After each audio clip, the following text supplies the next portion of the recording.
This program is about Lueta Bailey, and I want you to about the backstory. In 1981, just about the same time Episcopal Women's History Project was founded, Charlie Sumners, my husband, asked Hugh Downs, a lifetime Episcopalian, to interview the former presiding bishop, John Hines, to tell about his life from childhood to his journey as presiding bishop. This conversation lasted for a long time. Charlie intended to tell this story to the Episcopal Church at large, but life got complicated and many years went by. Bishop Hines died, but his story was much alive. So in 2009, we went to General Convention in Anaheim and interviewed close to 30 people who had known the bishop, and who were delighted to tell their personal stories about him. Their memories were wonderful. In 2012, we went to General Convention in Indianapolis and found another bunch of storytellers. And from there, we head out for a 5-week-long journey to see if we could find some of the major people who had worked with Bishop Hines. To our delight, we found some people we thought were the closest to the bishop. And from then, we started a full-length film that was called Justice is the Corporate Face of Love. In this journey, we discovered that several key people were still alive, people who were important to the Hines story, stories that were woven as a part of a tapestry. And one of the most remarkable persons we met was Lueta Bailey. She still lived in Griffins, Georgia, and was still an active Episcopalian. She asked if she would do an interview for us, and she was a delightful 91-year-old and had vivid memories of how she had changed the Episcopal Church. Her story cannot be told without her relationship to John Hines, and his story cannot be told without Lueta Bailey. There were two heroes who were friends from this story began. Two remarkable people, each in their own way. They would change the Episcopal Church forever. One was a bishop who was called to change the direction of the church. And one was a woman demanded that women their rightful place in the leadership of the church, and she, and with her strong vision, helped make this happen. This story has many chapters and this 40 minutes that lets these two people tell their own story. We'll start with Lueta Bailey, who describes a visit to the women's group in Savannah, where she was told she and her husband then became a part of the civil rights family movement. So hopefully now we're ready. Segregation was everywhere and trouble everywhere, and I had told some of the women's auxiliary work and so forth, and I brought up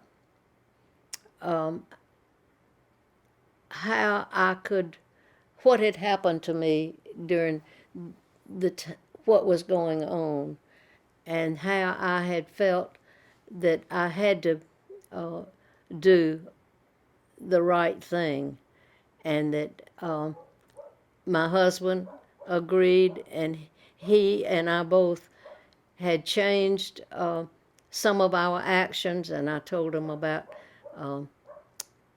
being in a group at St. George's Church, and how we worked on Sunday afternoons, and the Klan would come and walk around, and the police would come and take our tag numbers. We also, it was not a white group meeting, it was a white and black group meeting that way. And we did a lot of work in this town. And I had said that there were so many things that the women needed to know and do, and I got home and they told me when I went to the airport that they did not appreciate my coming over, and that they would not pay any of my expenses. And I said, that's perfectly all right. But I later got a check from their rector with an apology. But those were the times, and I've been involved. I don't mind saying it. I never walked. I never did anything. But the one thing I did do, have you ever been to Sewanee? Yeah. Well, unknown to me, I was up there bringing a provincial group of diocesan presidents, and in this province, we were having a meeting with the lay men of the province. And I told them well in advance at Sewanee that we had to have a place for a luncheon, and that I wanted them to know that one of the women was a black woman from South Carolina, because they had two groups of women, one with a white group and one with a dark black group, and each one had a president. And I said, that president always comes, and I'm going to see to it that she comes to Sewanee to this meeting. But I want to tell you in advance, she is one of us, and I want her there. I got there. She got there, and I called her and told her that I would pick her up and I would take her to lunch, that we were having our luncheon. So I took my car and went over and got her and drove on over to Clara's restaurant. And we were to go in at noontime. I got there, and it was either a DAR or one of those southern groups that had just had their lunch, and they were coming out. Everybody saw me coming in with a black woman. And I didn't pay any attention, because I said, they told me that they had lunch for us. I took her on in with me, and I saw to it that she sat to my right with her back. I don't know what made me do this, but she could not be seen front-wise. She could be seen back-wise, but she could not see what was going on in the restaurant. Well, we got through, had the lunch and everything, and we left, and I got back in the car, and I said, have you ever been to Sewanee before? And she said, no, this is my first time. And I said, well, I've been up here so much, I would like to show you what Sewanee is. We drove all the way around, zip, zip, zip, zip. That night, it was about, I guess it was right after supper at 7 o'clock. We had a combined meeting, and the vice chancellor was there. And he knew me well, and he came over to me and sat by me and said, I think you need to call your husband. And I said, why do I want to call Seton right now? He said, because unless you don't know it, you desegregated Clara's restaurant today. Said the clergy had been coming and sitting on the front and having posters and trying to get everything done and getting it done, and she refused to do it. And said, we went over before you got here and said that we had to have a place for this person to have dinner with my group. And the vice chancellor said, I said to her, do you know Lueta Bailey? And she said, of course I know Lueta Bailey. She and her husband come here all the time. And he said, well, she's the one who's bringing it in. How would you like to have her bring in and desegregate your restaurant? And she said, that's the only person I would let do it. And he said, you're going to be in the newspaper in the morning.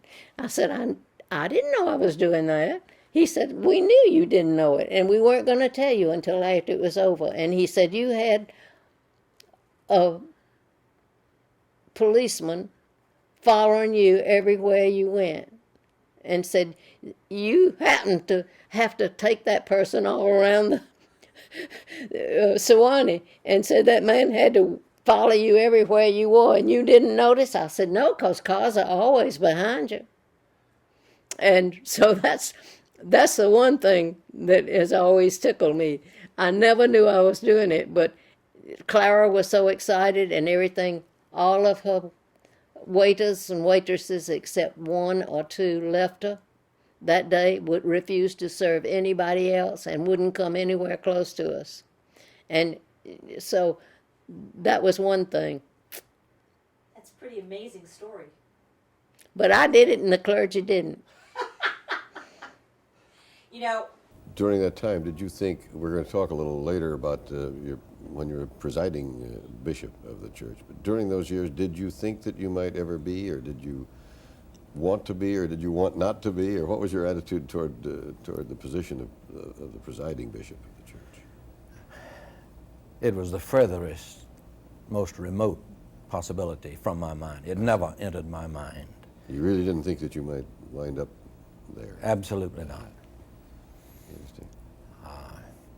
This was something which I indicated to my wife when we made the trip to St. Louis, where the election was in 1964. And after the election had occurred, which we'll be talking about later on, I could not face my wife because we both knew that we really would end our days in Texas, which we did not. And life often has other plans for us, Indeed. doesn't it?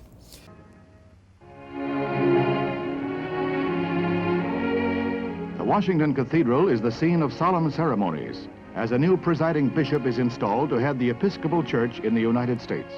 A procession of prelates winds into the edifice, which is consecrated as the Cathedral Church of St. Peter and St. Paul.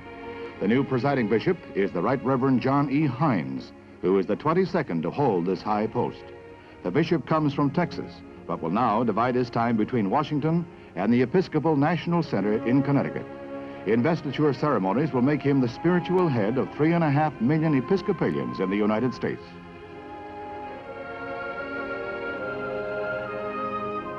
The Standard Book of Common Prayer is held by its custodian and the President of the House of Deputies as Bishop Hines takes his oath of office.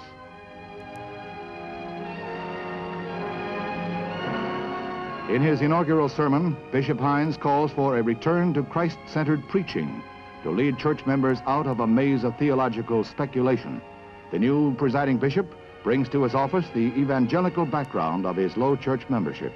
Thus, it is expected there will be new emphasis on preaching as opposed to the more ceremonial forms of worship. May he serve long and faithfully. Bishop Hines, you were elected presiding bishop in 1964. That's correct. You were not only the youngest one ever elected, but they said that the election was unexpected at the time. At least it certainly was to you. Absolutely. What were your thoughts as you found out you had been elected and as you accepted the post? And I think the general consensus through the church, and I certainly felt so, was that Bishop Bain would be the next presiding bishop. So it was a kind of a shock? It was indeed a great shock to me to read the elections. The election came on the 6th ballot, and I was totally stunned, and though no one will believe it, I was speechless. Really? Bishop Lichtenberger asked me to come to the front of the cathedral where the election was, and I could simply find no voice for a period of moments, and then I said, "You're looking at a very frightened man, and I will need your prayers, and so will the church." And never were truer words spoken than that. But that was how the election went. How long did it take you to form priorities as your tenure began? Because I imagine you began fairly soon thinking about what you were going to do in that post. Mr. Downs, I'd like to tell you that I went to New York and I framed programs, and I was a competent administrator, and I did this and that, none of which would be true, and I can't afford to tell you and tell anybody who happens to be listening to our conversation now. I knew pretty well what the office of a diocesan bishop involved. Mm-hmm. I'd spent 10 years as a coadjutor and 10 years as a diocesan, so that I was more than dry behind the ears in that regard. But I also knew that the presiding bishop's office is almost a totally different situation and almost a totally different entity. So when I went to New York, I had a great vacancy in my mind. I did not know what a presiding bishop was supposed to do or be, and I did not know what was expected of me. and I went with fear and trembling. So as a result of that, what happened was that I did not set the agenda for the national church. The world set the agenda for the national church, because the world exploded in the United States just about the time I became presiding bishop. And the social order, which had been creaking and groaning at its seams all along for the past few years, erupted in the rioting and destruction of the cities of this nation. And that set the agenda for most of my years as presiding bishop. I was in Highlands, North Carolina, and my husband and I were walking down the street, the main street, and he said to me, "Do you see that man down in front of us coming toward us with the two young boys with him?" And I said, "Yes." He said, "That is someone that I want you to meet. His name is John Hines." And said, "One of these days you may need to see him and talk to him."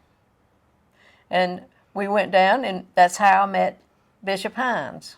He had a house in Highlands, and from that point on, we always saw him. And as the years went by, they would come to my house, and sometimes he would come early to go play tennis with my husband, and we would have lunch in the kitchen. And that's one thing that when I went around later on and going into dioceses and everything, and people began complaining about Bishop Hines and everything, I would always say, "I don't really know what you're talking about. I just know the man that sits in my kitchen and eats lunch." And usually that stopped them from saying any more. You went to Selma, Alabama, also to march with Dr. Martin Luther King, Jr. What was that experience like, and did you consider it at the time a sort of lobbying act on the part of voting rights? Well, I went to march at the time of the death of the Unitarian minister there, who was slain, and I saw it as a responsibility of the symbolic head of the Episcopal Church, the presiding bishop, to indicate that at least through the presiding bishop's office, the church has a concern about the black man and also the white man in a situation in which there are conflicting points of view and opinions about their status and about dealing with liberty and freedom and the dignity of the human race. So I went primarily to say that as far as this symbolic head of the Episcopal Church is concerned, the church has got to be concerned here and has got to do its best to make its witness. Sure. It was a frightening experience, but it was also one about which I had no regrets. I had talked to the then Bishop of Alabama about my coming there. He had attempted to discourage me. He felt that my presence there would be the intrusion of outside influences that the Episcopal Church in Alabama could well exercise its responsibilities there, and I was neither necessary, and the implication was that I would not be very welcome.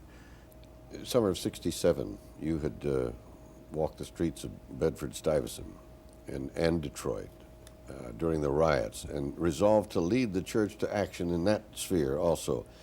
Was that a kind of conversion experience? You had strong views on that issue already. What happened there? Yes, I think that was a decisive experience for me. That's why I went to Bedford-Stuyvesant. I went to Detroit. I went to Watts. I went to Newark. And I walked those streets with Mr. Leon Modesti, a black staff member of our staff. I met him at the subway which was so typical of Hines. You know, he could have had a limousine and what have you, but he took the subway. He came up and was in a business suit, and that's how I described him. Said, you know, he's a worker like I am at the Episcopal Church, but he does have some contacts. And we went around.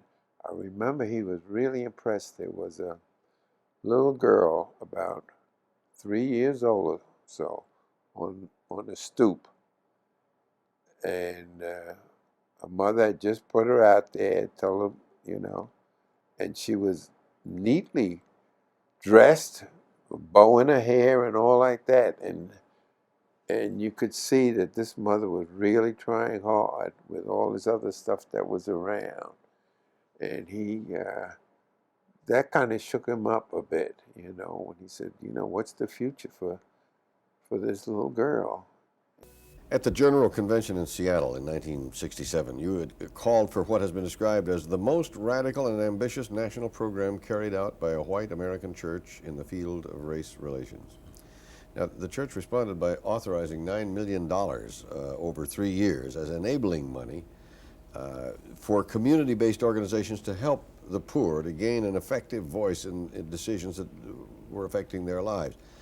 It was agreed that the money should be under the control of those who are largely both black and poor. Is that a fair statement of that proposal? What happened with that? The whole business of what became the General Convention Special Program stemmed from the situation with which the United States was confronted, especially among its racial minorities and ethnic minorities. And it entered into the church by virtue of this fact. The particular incidents that brought it to the attention of the church and brought it to the attention of the United States society in general, of course, were the riots which broke out in the cities. That if the Episcopal Church really wanted to make a difference, then it had to be true to its own gospel.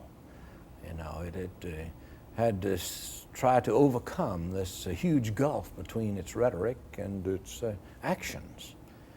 And as far as they could see, if the Episcopal Church wanted to do something about this whole area of oppressed and discriminated and poor people, they had to do it with money and expertise, which the Episcopal Church would have to do without any strings attached, you know, to get away from the old paternalistic, we'll give you the money if you'll do what we think you ought to do. But to say to them, we'll give you an opportunity and we'll give you the money to do your best, to shape your own destiny and to control it as best you can in a hostile, discriminatory society. And that's what came about at the General Convention in Seattle. And it was something. I had been called to New York in August to hear what Bishop Hines was going to say to the Program and Budget Committee of General Convention. And I was also told that it had to do with money coming from the United Thank Offering. But we had already arranged for the money to be spent in the United Thank Offering, and they thought I should be there and hear all of that. We went in, and there were the men all seated on one side, and there were Fran Young and Dorothy Higley and Lueta Bailey on the other side, and Bishop Hines started talking. And he made this statement that he had been looking at poverty and all of the bad things that he had seen and how he had suddenly realized so much needed to be done, that he had decided to have a fund brought in from General Convention, and he said, and I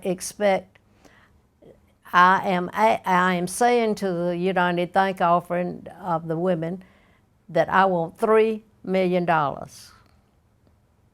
And I was there, and all of a sudden I said, "That's not right," to myself. I said, "That's not right." And I spoke out, and I said, "Bishop Hines, you can't do that to the United Thank Offering." And he looked at me and like, "What are you talking about?" I said, "Bishop Hines, you have to make an application for money from the United Thank Offering. And we have planned for a large sum of money to go to people who have applied for money from the United Thank Offering at this triennial meeting." And he looked strangely, and all of the men looked at me, and they were kind of grinning that I had said something like that. So we left it. He said, "I'll be thinking about it."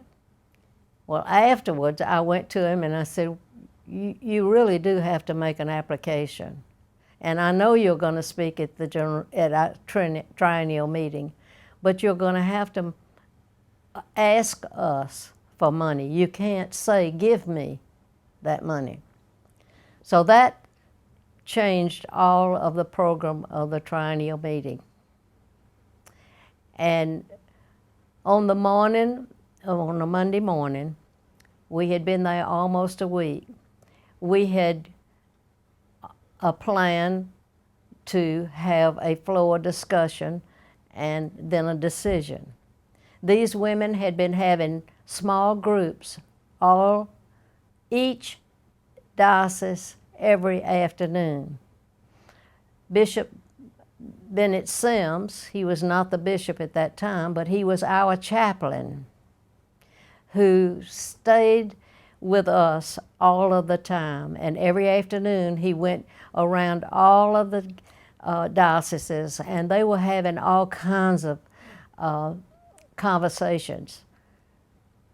Deputies, men from their own diocese, were coming in and trying to make them say that they wouldn't do it and that they should not vote for it. It made all of us a little uneasy about how it was going, but we let them go ahead and talk, and we knew where we were. And on Monday morning, we went in, and my parliamentarian had worked out for me a plan by which we could make it easier for everybody. Not any of us on the national board, the General Division of Women's Work, made any statement during that discussion that would make the people know whether we were for it or against it. Bishop Hines had made his speech, and he had done exactly what I had asked him to do. He asked, but he told why he was asking. Instead of saying, "Give me $3 million, he asked, would we consider and give it? Well, we finally had the discussion, and Dorothy Higley, who was the president of our General Division of Women's Work at that time, made a statement, and that was the only statement that was done. She told how she felt about it. We had fixed a plan where they voted by dioceses and not by individuals. They had their own votes together, and then each diocese stood up and said, "We are yes," or "We are no." And of course, you know how it happened. It was a great vote to give Bishop Hines that money.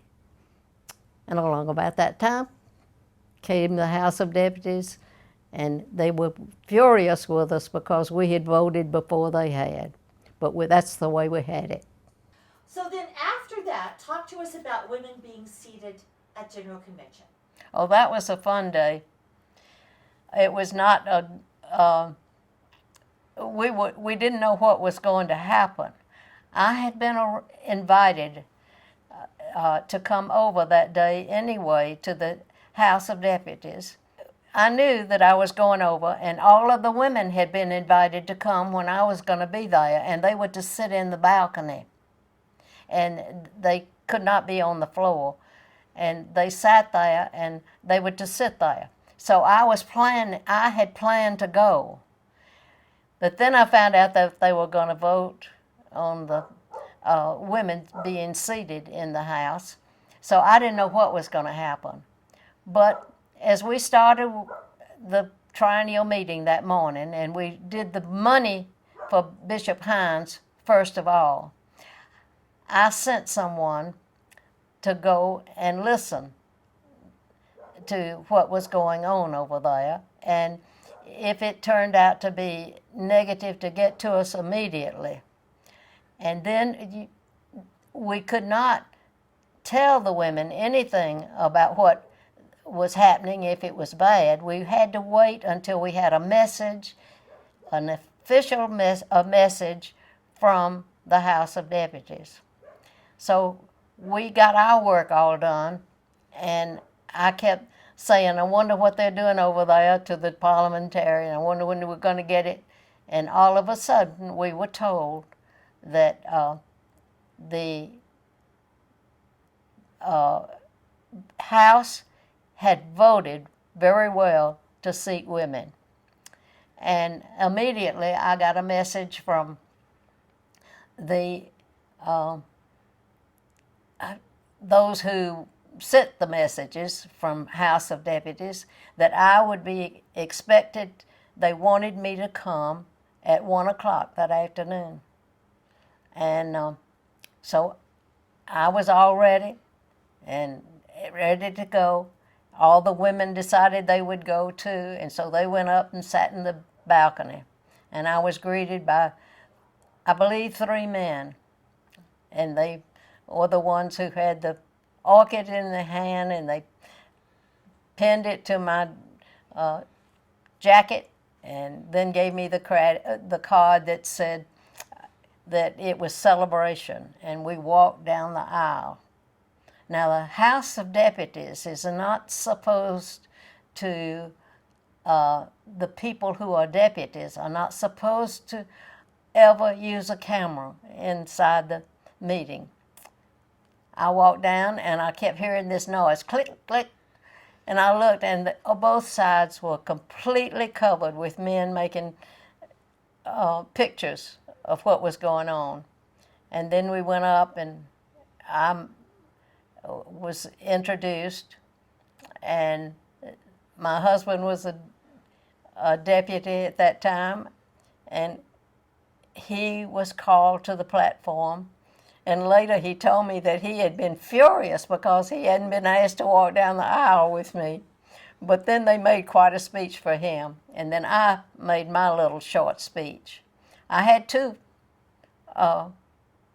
messages made, but one was that I was going to tell them how disappointed I was in them, and the other one was I told them how glad I was. I told them how long we had waited so long. And then I went out, and I found that at the doorway, a bishop was waiting for me. And the bishop said, Bishop Hines wants you to come into the House of Bishops. And he wants to let you know how the House of Bishops feels. And so I was escorted over there. And when I got there, I walked up to the platform. Bishop Hines threw his arms around me and kissed me. And then he turned to the whole house and he said, "You're not allowed to do that." And that was it. I made a little short speech there, but it was a great day. Everybody was excited. So 2 wonderful things happened at that convention. The 1970 convention, when you could actually be seated. Tell us about that. Well, that was exciting too. We were called in, all of us who had been elected were called in the day before it opened. Dr. Coburn, the presiding officer or servant in the House of Deputies, talked to us and made some statements to us, and knew that we were going to be seated, even though he didn't know whether they were going to vote it or not. He didn't know either. And then we were told that we could not be seated until that vote was taken, but then we would be seated. And so then the next morning, he had us all around again. And I was already on the platform and made my little short speech about thanking them and how long it had been and crazy things like that. But anyway, it was very short because I wanted to get the vote done so we could all be seated. And I believe Atlanta diocese was the first one to be called when they seated the women, and I was the one that sat there. And that was kind of fun. And we were immediately in that, during that day, John Coburn gave us all a place on different committees. We were immediately put on committees so that women would be men would see women involved in all of the committees. I remember being put on Christian social relations, and I thought, well, I'll never get out of that. But every single one of us was put on a committee. With their deputations. Will the newly elected women deputies please be seated in their places with their dioceses? Thank you.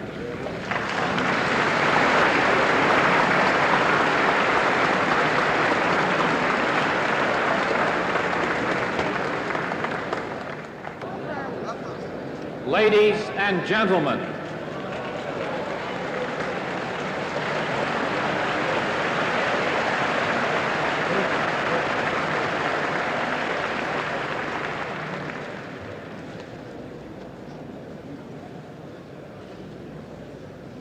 this action is just like the gospel's action.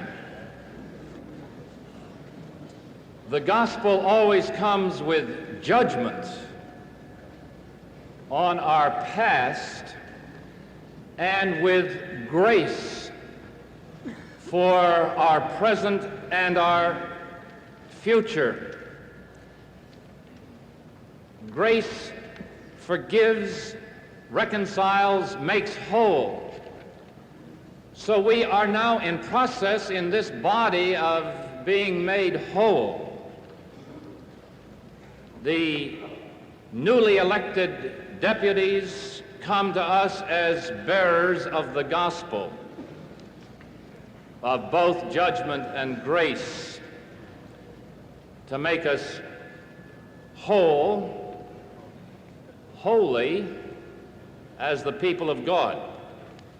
So we welcome them as members of the body to make us more truly representative of Christ's body and spirit. They also bring us something that the house has needed desperately for a long time, some beauty.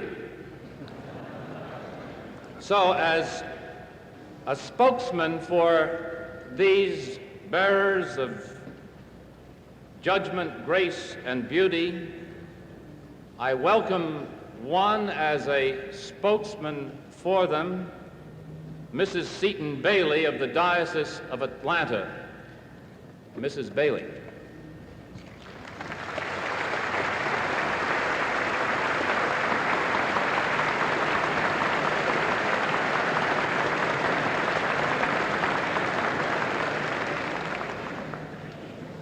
Mr. President and fellow deputies,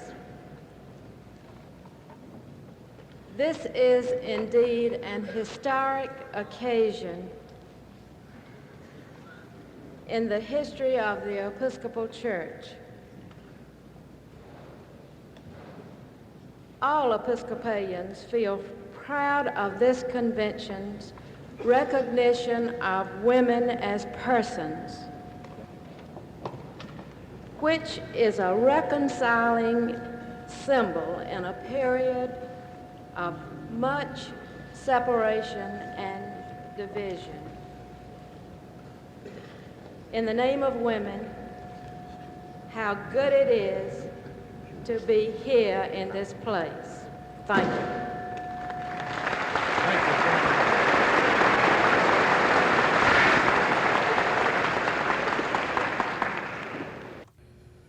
There had been various attempts over the decades to seat women deputies, but they'd always been turned aside.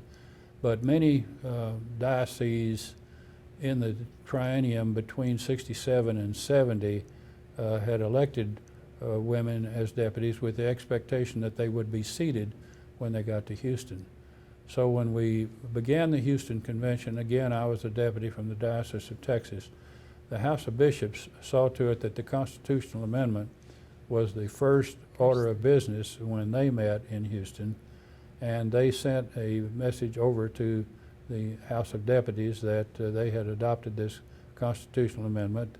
The House of Deputies was waiting for that, and so it was put to a vote by orders in the House of Deputies. It passed, not unanimously, but it passed. And we had a platoon of 20 or 22 women waiting in the hall because they expected to be seated because they'd been elected by their respective home dioceses. And I never shall forget, the entire male House of Deputies stood up and applauded, and the women came down the aisle and greeted their deputations, and it was a grand and glorious moment. So here's a little ending thing. When Lueta was getting ready for the first appearance for the House of Deputies, for the first vote on seating the women in 1967, she said, "I decided early that morning to wear a red silk suit and announced to the whole triennial meeting, deputies voted no, I was dressed properly as a martyr. And if they said yes, I was dressed properly for celebration." So today I wrote red to support what she did. I think we have, I would thank the Mark Duffy at the Episcopal Archives for the photos and the John, his Gobert's things. So now we can have questions if you would like to have some.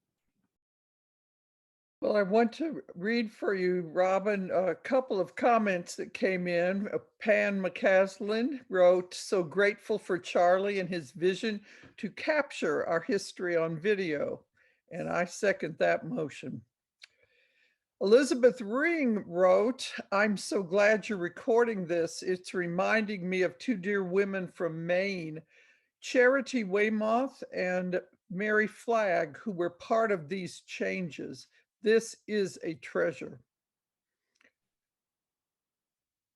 And I think that is the best statement that could be made here. This is a treasure, because this is an incredible recording of history of the Episcopal Church. And thank you both for sharing this. Sometimes with this old video, sometimes gets kind of garbled in the sound, but Sure. yeah. So, But it was pretty good, I thought. Did anyone else have a question at all? Someone added, Heather Huck added, "It is also crucial background for the efforts to get women ordained as deacons and priests. In yes. 2 years, we'll celebrate 50 years. That is right. You're right about that. And that first step for the women to be seated and have votes, that's what paved the way where women could then be made priests. So is there anyone else that wanted to Is there anything else? There was quite a few things in chat. Should we That's look where at I'm those? reading. I'm Yeah. reading these from chat. Yeah. Here's another one. "Great job, Sandra Squires. So fascinating. This one of many steps, opening the seminaries, deaconesses being recognized, and the Philadelphia ordinations too. Hike." So, yes, they're wonderful things. I wanted it to do in their own voices as much as possible.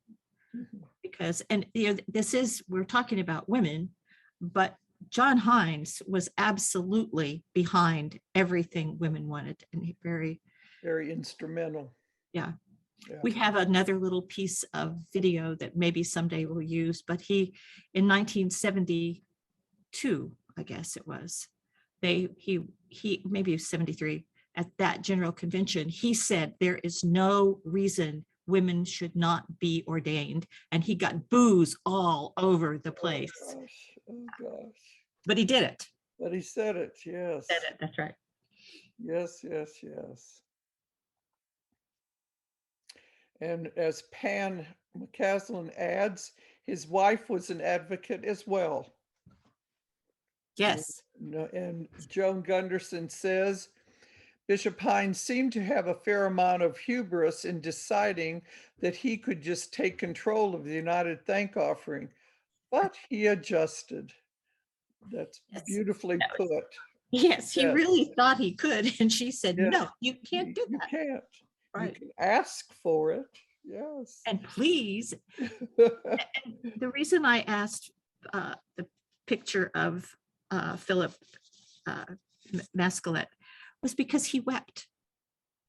He wept. That was wonderful. Yeah. I thought it was just a wonderful thing for him that he felt that. And I think there were many people who wept when those women came. And Heather Huck added this, talking about Bishop Hines.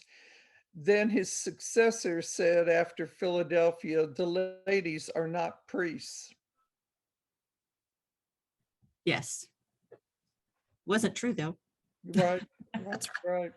The women won. Well, it's time again for us to go, and I hope you will come back next week to hear about Bishop Harris.